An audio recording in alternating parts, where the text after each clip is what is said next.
Welcome to Smart, Amazing Conversations with Dr. Nancy, a podcast that takes a look at stories of life and leadership for smart, amazing women and men like you. The way I can give support to the world right now is by showing up. The most important thing is don't think just that you have to bring anything. Bring yourself, show up. If you are in a position of leadership and a position of management, bring women along with you. Supporting women is Dr. Nancy's passion and her purpose, and talking with other women and men who promote women's leadership is one of her favorite things to do. I've yet to meet a woman who did not know what she really wanted. She was just either afraid to ask the questions or she was afraid of what the answers meant. Their stories connect us and help us understand that the possibilities are endless if we support each other and lift other women up. Trust is created by persistent identity. I show up in my conversations. I build relationships. I show up as myself time and time and time again. And trust is built. It's one conversation at a time.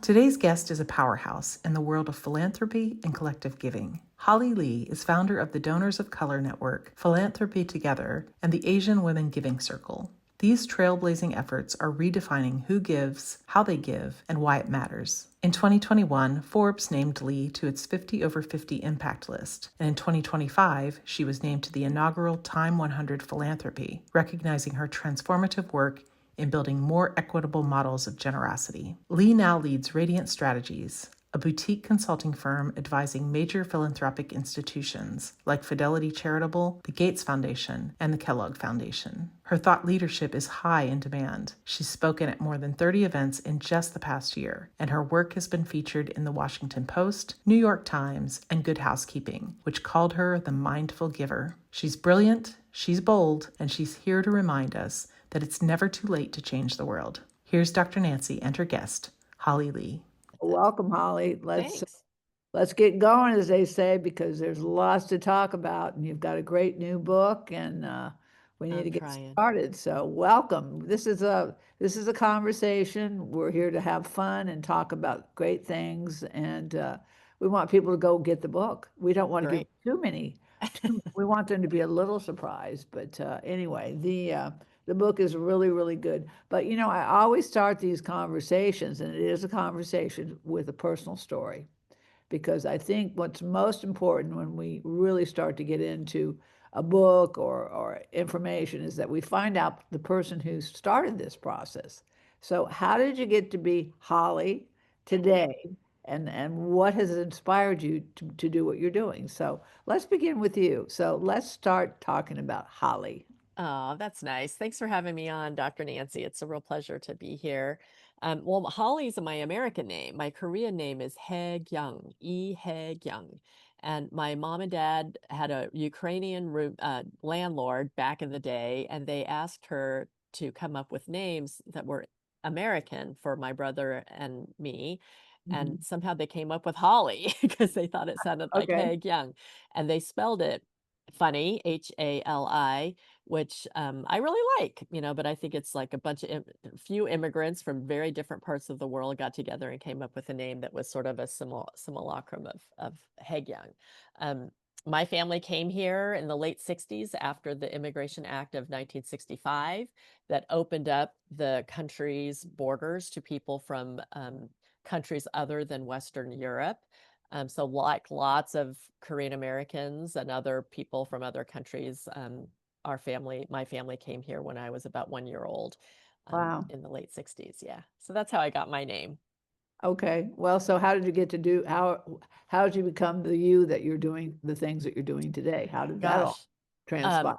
Well, I have to think about my grandma, who was a early feminist before that was even a word. Like lots of Korean people, her generation, she and my grandfather and my mom and dad and their generation went through 2 wars in this tiny country. World War II followed only 5 years later by the Korean War.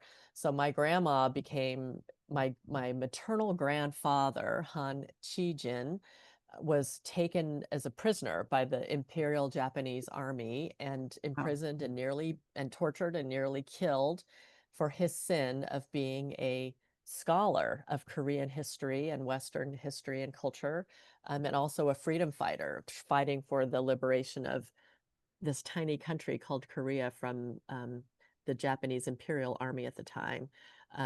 He was released when Japan lost that war, and then 5 short years later, he was force marched by what became the North Korean army and never heard from again, leaving his wife, my mom's mom, to be a single mom, essentially raising 6 kids Wow. as refugees in the Korean Peninsula, with my mom being the oldest daughter of that group of kids. Wow. So I have to think that I have to hope that, tiny, teeny weeny bit of their courage and faith and belief in a better future for their families and their country passed down to me and my generation, and in the work that we're doing today. I think about my grandma. She lived to be 97.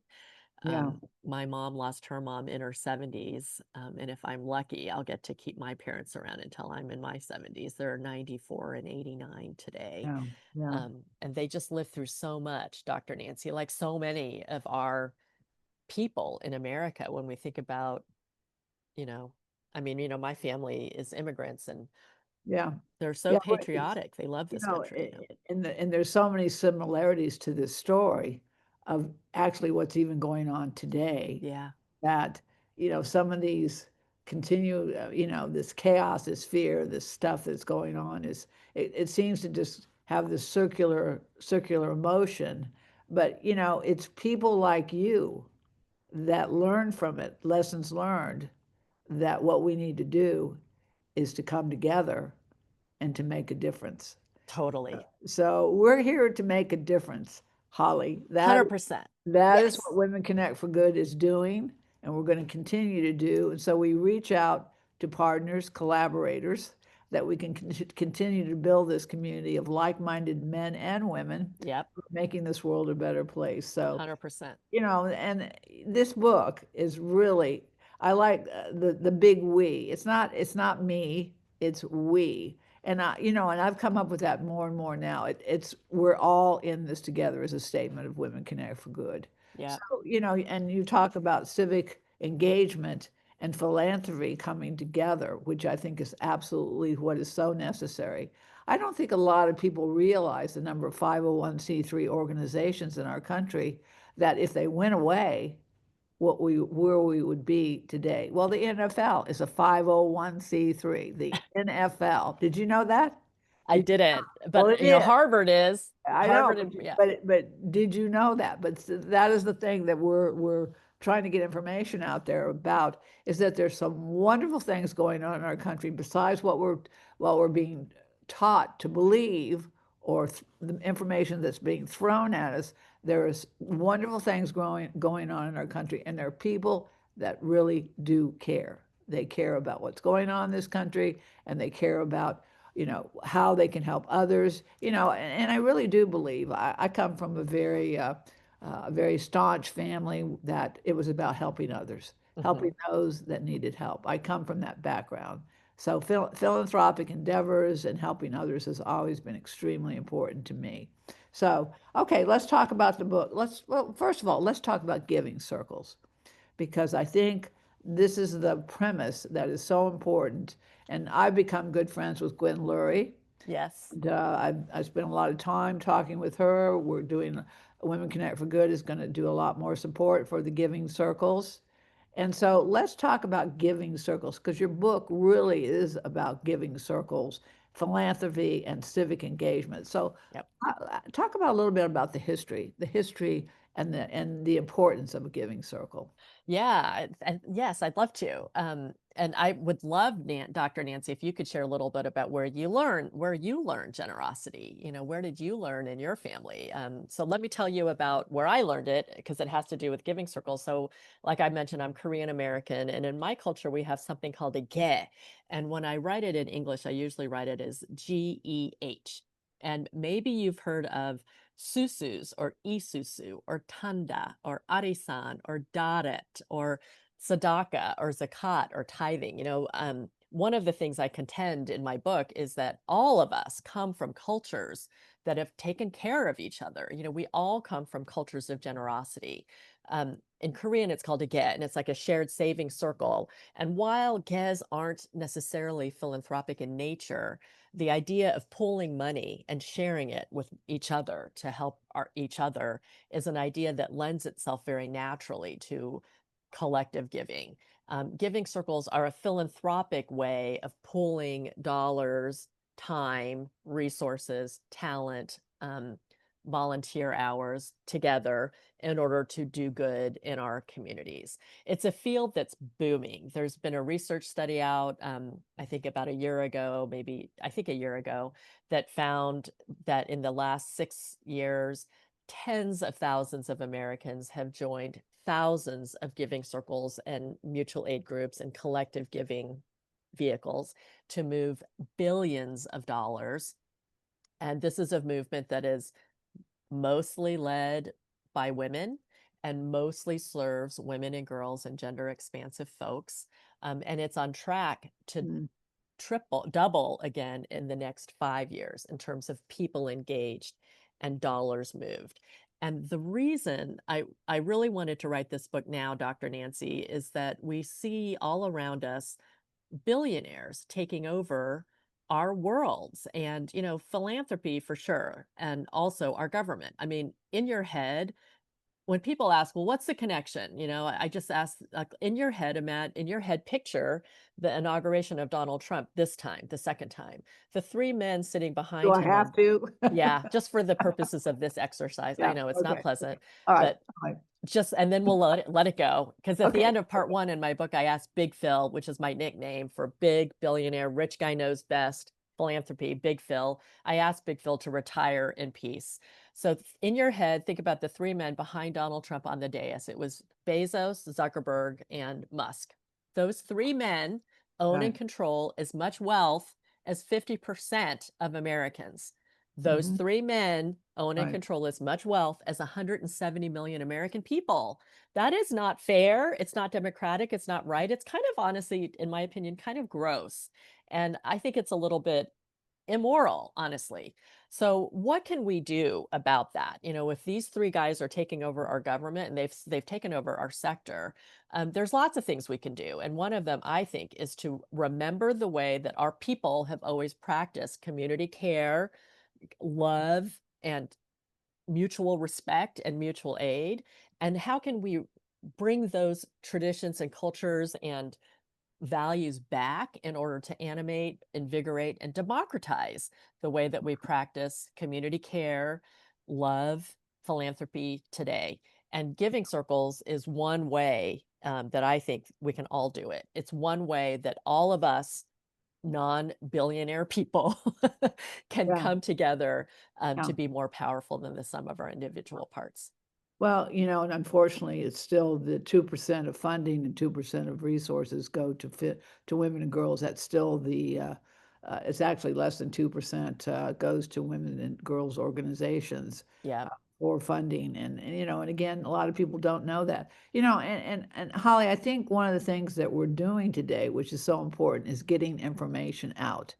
There's so many people that don't know what you and I know about. So the education and awareness is key. And the giving circles, again, what I think people need to understand, it's everyday people. Everyday people. And you emphasize that in the book. But the thing is, and I've been in this business a long time in philanthropic endeavors and organizations, I've been on the community foundation boards. I've done lots of different organizations helping as far as board participation, but that many people will say, I don't know how to help. And I think overall, if I were to look at the percentage of people that care, the percentage of people that want to help, it's 99%. It's that 1%. As you said, the billionaires, these people that are controlling wealth, but they're also trying to control minds and bodies and spirits. And you and I and us know that that's not going to happen. We can't let that happen. So that if we continue to help to gather people together, to use the word help and hope, and that's what's making the difference right now. To stop the chaos, to stop the fear, and to stop people believing that we have no choice or control over what's going on, because we do. I don't know, there's a and I'm going to get on my podium for a minute, but there's a wonderful movie out called Happiness and Wisdom, or Wisdom and Happiness, I'm not sure for sure. But the Dalai Lama speaks for 2 hours about all the things that we need to do. Stop killing our brothers and sisters, helping one another. But it's the most beautifully done documentary with the Dalai Lama speaking for 2 hours.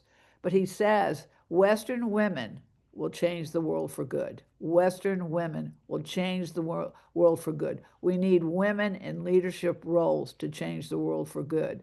So, there are great things going on out there that we just need that message to keep telling them. We're here. We're not stopping. We're moving forward. We're not going to change the verbiage. We're not going to get rid of the word woman. We're not going to get rid of the word female. And so don't get me started. But we that's why I love coming together with women like yourself, who are doing amazing things. And culture is everything. But our culture, I think overall, we come from a background of people with generosity and caring. You asked where my generosity comes from. Yes, tell me. Because, I grew up my grandfather was a Methodist minister. I come from a religious background. And of course, they started one of the first senior living development programs in the United States, which was, again, bringing people in, caring for them through different stages throughout their life. But it was always about care. And back then, if somebody was hungry, you went to somebody's door, you knocked on the door, and they said, how can I help you?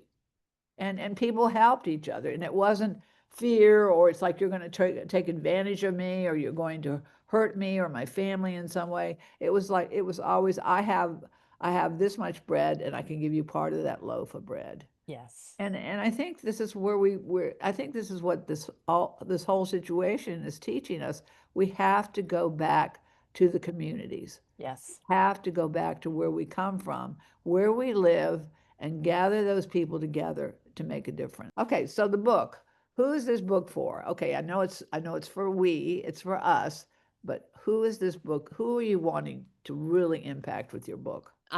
Without being too grandiose, Dr. Nancy, I really want all of us, I want everyone to read this book, because this moment, like you just said, it's hard to read the news. I was born a half glass full kind of girl, and even I have some trouble getting out of bed in the mornings. It's overwhelming, this anxiety and fear and hopelessness and feeling like I can't do anything about it, like it's just so pervasive right now, which is, I think, on purpose.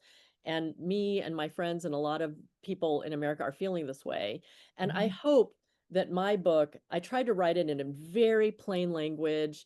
I tried to write it in a way that's accessible to many people. I included some men in it who are Republicans, like Republican white guys. I made a point of including these 2 guys in it who are very decent, honorable dudes with a lot of integrity, and if I lived where they lived, I would want them to have my key, because they're so trustworthy, and I really try to, and I grew up in Kansas City. My dad has voted Republican in every election except for Trump, because that was really a line too far. But like lots of Koreans of his generation, he's kind of a fiscal conservative. So he's voted, I tried to write my book with a pretty wide open door, to have conversations with people from across differences, but who care about decency and being a good neighbor and being a good dad and being a good mom, being a good parent, and being a responsible member of the parent association at school, being a good employee if we work, being a good entrepreneur, like these are common values that I think many Americans share. And I really wrote my book for them, for me, for us, my neighbors in Kansas City, the kids I went to college with.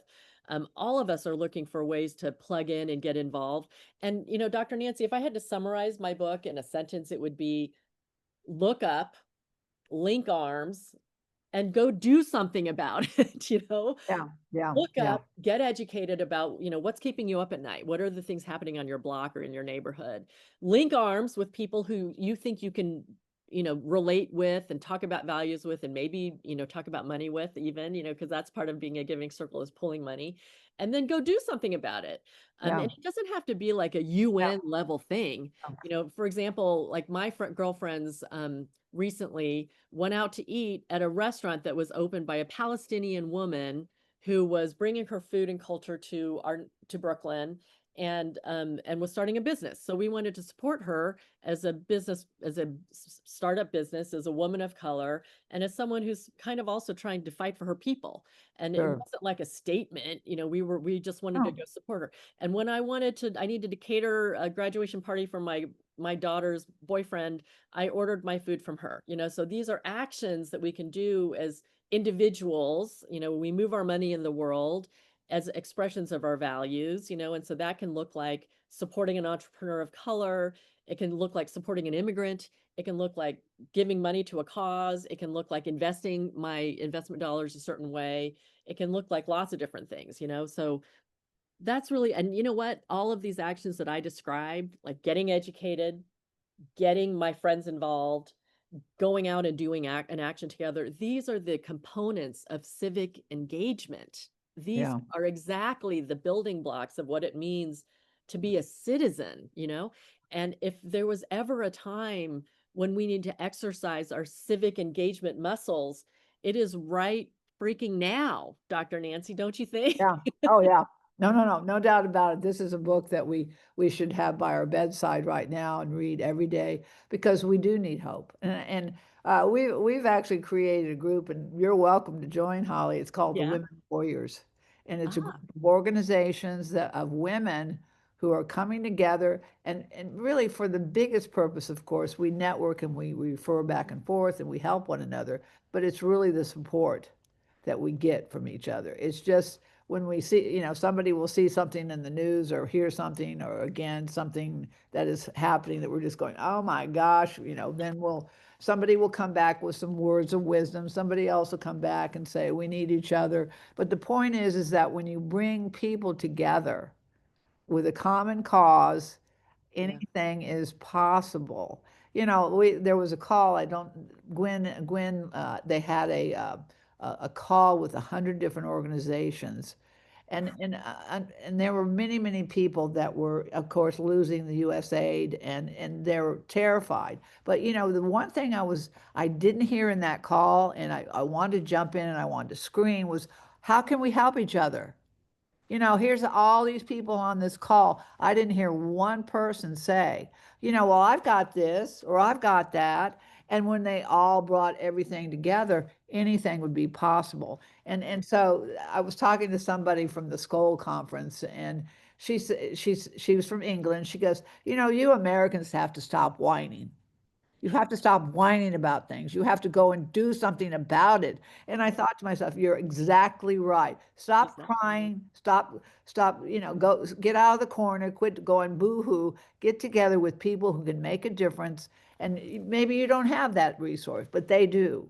And that's what a good network is all about, is that you have a network that you can call upon each other to build those resources. She's right. Anything is possible. Well, you use the analogy, the kitchen table. And I love that, because how many things started at the kitchen table that people sat down and go, our community needs this, or we need that, or this, we need better schools, we need better roads. And people go, okay, let's go out and let's go do it. But it took a group of people that believed they could do it. And then, women, and this is another thing about women. I've been doing this a long time, and the support of Women Connect for Good has one mission, and truly one mission only: gaining the support of other women supporting each other. Now it's combined, supporting men and women supporting each other. But the point was, I wasn't seeing people support each other. I didn't feel supported by a lot of white women when I was growing up. So I went out and I said to myself, well, there's got to be more of us. And the more of us I found, the greater this community continues to grow and build. But that's the point, though. Once you get this community, and then you build your strength, you build your resources, and you have all the possibilities in the world to do whatever you need to do. So, your book is fantastic. This is what we need. It's we. It's not me. It's we. The people that say I, me, mine, I just kind of go, ooh. That's me, we, and us. Yeah, no, but it's I, me, and mine, and we know who says, I did this and I did that. And you're just like, ooh. Yeah. But, And the truth, we have to go back. Totally. A democracy is us. It's we. It's not you. It's not that person. It's us. Yes. So, 100%. all right, I wish we had more time, but I want you to become involved. When I talk to somebody for the first time, it's not the last time about joining. We will get you information. We have a Lift Up campaign that we want you to join. We have things that we'd love for you to be a part of. And then you let us know how we can help and how we can promote. We'll promote your book. We'll promote this podcast. But that's how it works. This is what I'm going to do for you, and then this is what we can do together, and this is what you're going to do for me. You know what I'm saying. It's just that connection, that network, and that community that we can continue to build of like-minded people. Yes. Who aren't going to let this stuff get in our way. We're going to go right around it. We're not going through it. We're going around it. Yeah, with each other.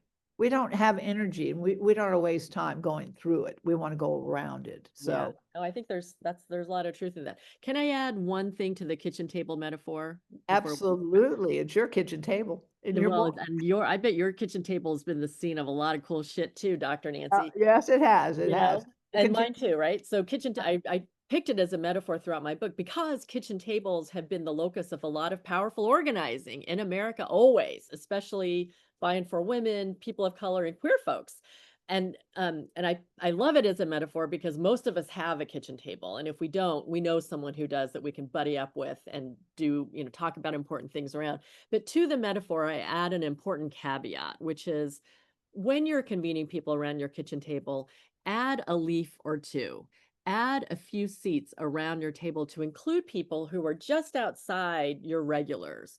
And the reason it's important to do that is that I love my echo chamber, I love my bubble, but I don't want to reify the things that I already know.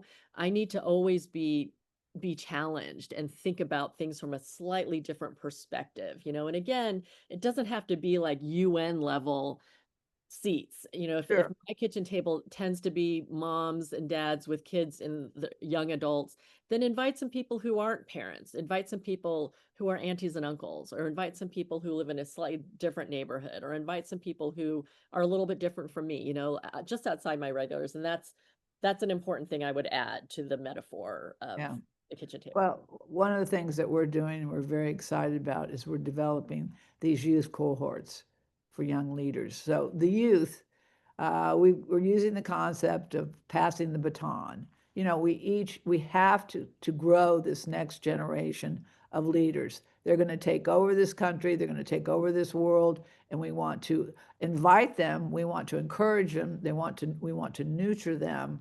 And someone like yourself would be a wonderful person on our advisory board to again come in. We're going to have a speaker come in and speak to these young women. We're going to start with women 15 to 20 years old, and we're going to continue to grow the cohorts. This will be our first one will begin in August. But we're always looking for people in areas to help teach and guide and nurture and mentor young people. So this is our big push this year. 2025 is developing that youth component, which is so very, very important. So important. And there's a Giving Circle network. These kids started a Giving Circle in Arizona with the amount of money that it costs to buy a latte. And each of them put in, $5 or $6 every month, and they got their friends in other high schools to do the same thing. And their first year of grant making, I think they raised and gave away $13,000. And they had to go through a democratic process to find organizations, pitch them, argue with one another, defend, and make tough decisions about who was going to get the money that first year. And now they've gone on to build a national network of teens across the country who care and who are pooling their money to do good together in their communities. I'm so inspired by these. Yeah, there's many organizations. Do Something is another organization that we've connected with that, again, these are all young people that are do something great, do something. But Okay, so how do they learn where to find your book? How do they learn more about what you're doing?